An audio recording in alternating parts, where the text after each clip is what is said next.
HNI investors కి retail investors కి మధ్యలో చాలా డిఫరెన్స్ ఉంటుంది.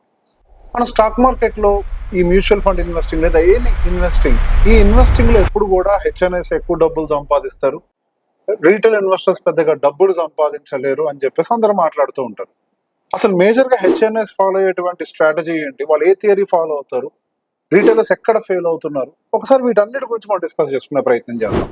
నమస్తే, నేను మీ Revanth Chalamala. I'm registered mutual fund distributor and NISM and CRISIL certified wealth manager. ఒకసారి రీసెంట్ గా జరిగినటువంటి మన మార్కెట్ సినారియోని అనలైజ్ చేసే ప్రయత్నం చేద్దాం. మనకి 2020 కోవిడ్ తర్వాత మార్కెట్స్ ఇచ్చిన రిటర్న్స్ ను చూసి విపరీతంగా రీటైలర్స్ అందరూ మార్కెట్ లోకి ఎంటర్ అయిపోయారు. 23-24 వరకు కూడా అద్భుతంగా ఇన్వెస్ట్మెంట్లు పెట్టుకుంటూ వచ్చారు. 24 ఒక్కసారి మార్కెట్ ఎప్పుడైతే యూటర్న్ తీసుకొని ఒక 1.5 year 2 years వరకు ఎటువంటి రిటర్న్స్ ఇవ్వని సందర్భాలు ఏవైతే ఉన్నాయో చాలా మంది ఇన్వెస్టర్స్ వాళ్ళ యొక్క SIPs ఆపేస్తున్నారు. అదేంటి, SIP డేటా పెరుగుతుంది కదా అని చెప్పి అందరూ అనుకుంటారు కదా. పాత ఇన్వెస్టర్లు ఆపుతున్నారు, కొత్త ఇన్వెస్టర్లు యాక్టివేట్ చేస్తున్నారు, అంతే తేడా. కానీ SIP డేటాలో పెద్ద ఎత్తున మార్పులు ఏం రావట్లేదు, అంటే యాక్చువల్ గ్రోత్ అనేది కనిపించట్లేదు. అదే హెచ్ఎన్ఐ బిహేవియర్ దానికి కంప్లీట్ గా ఆపోజిట్ ఉంటుంది.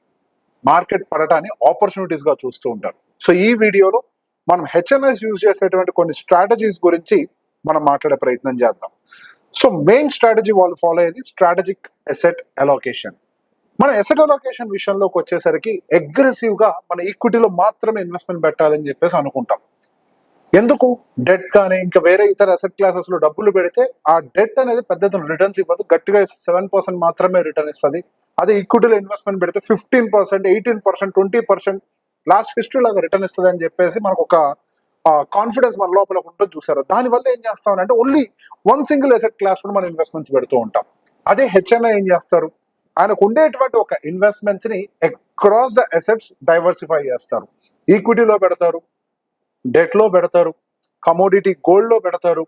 అట్ ద సేమ్ టైం అవసరాన్ని బట్టి కొంత డ్రై పౌడర్ మెయింటైన్ చేస్తారు, ఇంటర్నేషనల్ ఈక్విటీస్ ని మెయింటైన్ చేస్తారు, ఆల్టర్నేటివ్ ఇన్వెస్ట్మెంట్స్ ని ఎక్స్ప్లోర్ చేస్తూ ఉంటారు. సో డిఫరెంట్ అసెట్ క్లాసెస్ లోకి వాళ్ళ ఇన్వెస్ట్మెంట్స్ ని డైవర్సిఫై చేస్తూ ఉంటారు. That's what exactly happen in the recent years. మీరు గమనిస్తే లాస్ట్ 1.5 year లో మనకి ఈక్విటీ మార్కెట్స్ పెద్ద ఎత్తున పర్ఫామ్ చేయలేదు, కానీ గోల్డ్ మంచి రిటర్న్ ఇచ్చింది. రీట్స్ కూడా సైలెంట్ గా చాలా మంచి రిటర్న్స్ డెలివరీ చేశాయి. బాండ్ మార్కెట్స్ బాగానే రిటర్న్స్ డెలివరీ చేశాయి. సో దీనివల్ల ఏమైంది, వాళ్ళకి పోర్ట్ఫోలియో మనందరికీ ఎంతైతే డ్రాడౌన్ యాక్చువల్ గా ఉందో లేకపోతే వాళ్ళందరికీ ఆ డ్రాడౌన్ అనేది చాలా మినిమల్ గా ఉంటది. అండ్ వాళ్ళ దగ్గర ఆల్రెడీ డెట్ అలొకేషన్ అనేది కూడా ఉంటుంది కాబట్టి మార్కెట్ కిందకు వచ్చినప్పుడు వాళ్ళకి మంచి అద్భుతంగా కొనుక్కోవడానికి వాళ్ళకి అవకాశం అనేది దొరుకుతుంది. అండ్ నెక్స్ట్ స్ట్రాటజీ ఏం చేస్తారంటే మనకి వాళ్ళు డ్రై పౌడర్ అనేది మెయింటైన్ చేస్తారు. What is exactly dry powder అంటే which is the money not invested in even, అంటే అటు డెట్ లో పెద్ద ఎత్తున కాదు, డెట్ ఇన్ ద సెన్స్ మళ్ళీ ఫిక్స్డ్ బాండ్స్ ఇట్లాంటి వాటిల్లో కాకుండా ఒక normal liquid funds, short term FD funds, ఇట్లాంటి వాటిలో డ్రై పౌడర్ ని మెయింటైన్ చేస్తారు. అసలు ఏంటి డ్రై పౌడర్ అంటే, ఈ డ్రై పౌడర్ యొక్క పని మార్కెట్ లో వచ్చేటువంటి ఆపర్చునిటీస్ ని క్యాప్చర్ చేయడానికి వాడేది. అదే ఈ డ్రై పౌడర్. ఇప్పుడు మార్కెట్ పడ్డది, మరి పడ్డప్పుడు కొనాలి అంటే మన దగ్గర డబ్బులు ఉండాలి కదా. ఆల్రెడీ డబ్బులు తీసుకొని వెళ్ళి ఒక ఫిక్స్డ్ బాండ్స్ ను, ఒక ఫిక్స్డ్ FD లోనో లేకపోతే ఫిక్స్డ్ ఈక్విటీలోనో ఇన్వెస్ట్ చేసి పెట్టేస్తే మరి మనకి మార్కెట్స్ పడ్డప్పుడు కొనుక్కోవడానికి ఆపర్చునిటీస్ అనేవి ఎక్కడి నుంచి దొరుకుతూ ఉంటాయి. And if you see even Warren Buffett ఎప్పుడు కూడా 30-35%, 40% కూడా ఆయన అవసరాన్ని బట్టి డెట్ లో మెయింటైన్ చేస్తారు. ఒక 10-15% అవసరాన్ని బట్టి మనకి డ్రై పౌడర్ ని మెయింటైన్ చేస్తూ ఉంటారు. ఈ డ్రై పౌడర్ యొక్క అడ్వాంటేజ్ ఏంటి అని అంటే డౌన్ సైడ్ నుంచి మార్కెట్ ని క్యాప్చర్ చేయటమే. ఎప్పుడైతే పడుతుందో దాన్ని క్యాప్చర్ చేయటమే. It is not about the down side market. Any investing opportunity వాళ్ళ కళ్ళ ముందుకు వచ్చింది అంటే దాన్ని క్యాప్చర్ చేయడానికి ఉపయోగించుకోవడానికి ఈ డ్రై పౌడర్ అనే ఒక స్ట్రాటజీని వాళ్ళు మెయింటైన్ చేస్తూ ఉంటారు. At the same time uncorrelated assets ని కూడా ప్లాన్ చేసుకుంటూ ఉంటారు. This is another strategy. Uncorrelated assets అంటే ఇందాక చెప్పాను, అసెట్ డైవర్సిఫికేషన్ ఎలా చేశారు, డెట్ లో కొంత, కమోడిటీస్ లో కొంత, ఈక్విటీస్ లో కొంత, రియల్ ఎస్టేట్ అంటే రీట్స్, మేబీ ఇన్వీట్స్, ఇట్లాంటి వాటిలో కొంత ఇన్వెస్ట్మెంట్స్ పెట్టుకుంటూ వచ్చారు. సో బేసిక్ ఇక్కడ ఏమవుతుంది, మనకి ఇవన్నీ కూడా అన్కోరిలేటెడ్ అని చెప్పేసి మాట్లాడతాం. అన్కోరిలేటెడ్ అని అంటే ఈక్విటీ మార్కెట్స్ పడేటప్పుడు మేబీ గోల్డ్ పైకి వెళ్తూ ఉండొచ్చు, లేదు ఇవన్నీ పడుతున్నప్పుడు రీట్స్ బెటర్ గా పర్ఫామ్ చేస్తూ ఉండొచ్చు. ఇవేవి బాగోలేదు అని అనుకుంటే మేబీ FDసో, లేకపోతే US బాండ్సో, లేకపోతే డాలరు, లేకపోతే ఇంటర్నేషనల్ ఈక్విటీసో. సో ఇవన్నీ కూడా కోరిలేషన్ లేదు. ఈక్విటీ మార్కెట్ పడితే ఏమవుద్ది, గోల్డ్ అమాంతం పెరిగిపోతూ ఉంటది. దిస్ ఇస్ అన్ అన్కోరిలేటెడ్ యాక్టివిటీ అనమాట. సో బేసిక్ అన్కోరిలేటెడ్ యాక్టివిటీ అంటే కోరిలేషన్ లేని యాక్టివిటీస్ లో అంటే అసెట్స్ లో వాళ్ళు ఎక్కువగా ఇన్వెస్ట్మెంట్స్ పెట్టడానికి ఇష్టపడుతూ ఉంటారు. This is another strategy. And the another strategy, the most beautiful strategy వాళ్ళు ఫాలో అయ్యేది ఏంటంటే hedging with the derivatives. So basic గా మనందరికి డెరివేటివ్స్ అని అంటే ఎఫ్ఎన్ఓ ట్రేడింగ్. అయ్యో ఎఫ్ఎన్ఓ ట్రేడింగ్ అంటే బూతు. నో, ఎఫ్ఎన్ఓ ట్రేడింగ్ అనేది తయారు చేయబడింది హెడ్జింగ్ పెట్టుకోవటానికి. అసలు మనకి ట్రేడింగ్ అనుకో కరెక్ట్ గా చెప్పాలంటే ఫ్యూచర్స్ అండ్ ఆప్షన్స్ యొక్క పని ఏంటి? మనకు ఉండేటువంటి ఎగ్జిస్టింగ్ పొజిషన్స్ కి హెడ్జింగ్ తీసుకోవటమే. That is the actual purpose of the futures and options. So వాళ్ళు ఏం చేస్తారు, మంచి ఈక్విటీ పోర్ట్ఫోలియో బిల్డ్ చేసి పెట్టుకున్నారు. మార్కెట్ పెరుగుతుంది అన్న ఒక ఎస్టిమేషన్ ఉంటుంది కదా, సో మంచి ఈక్విటీ పోర్ట్ఫోలియో బిల్డ్ చేసి పెట్టుకున్నారు. అమాంతం మార్కెట్ పడిపోతుంది, మరి ఎట్లా హిట్ ని తీసుకుంటారా వాళ్ళు? లేదు. వాళ్ళు ఏం చేస్తారు, ఉదాహరణకు చెప్తున్నా, ఒకవేళ నిఫ్టీ 25,000 దగ్గర ఉంది అనుకోండి, వాళ్ళు ఒక పెద్ద క్యాష్ ని డిప్లాయ్ చేశారు. మార్కెట్ పెరుగుతున్న ఎస్టిమేషన్ ఉంది కాబట్టి పెద్ద క్యాష్ డిప్లాయ్ చేశారు. అలా కాకుండా మార్కెట్ ఒకవేళ కిందకు వస్తే పరిస్థితి ఏంటి? సో దీన్నే వాళ్ళు హెడ్జింగ్ రూపంలో తీసుకుంటారు.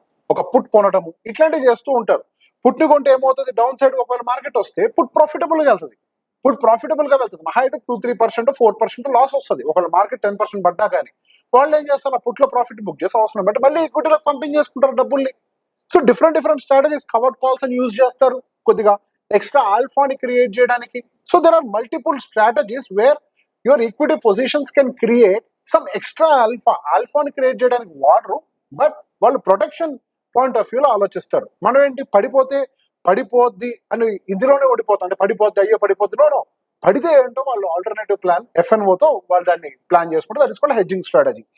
And next one is tactical rebalancing. Tactical rebalancing అంటే ఏంటంటే they will have a fixed percentage in their mind. Fixed percentage అంటే ఏంటి, లైక్ ఒక 70% or 80% I'll keep it in equity, 70% in ఈక్విటీలో పెడతా, ఒక 15% గోల్డ్ లో పెడతా, 15% డెట్ లో పెడతా. ఈ మూడింటికి ఒక ఫిక్స్డ్ పర్సంటేజ్ పెట్టుకున్నారు.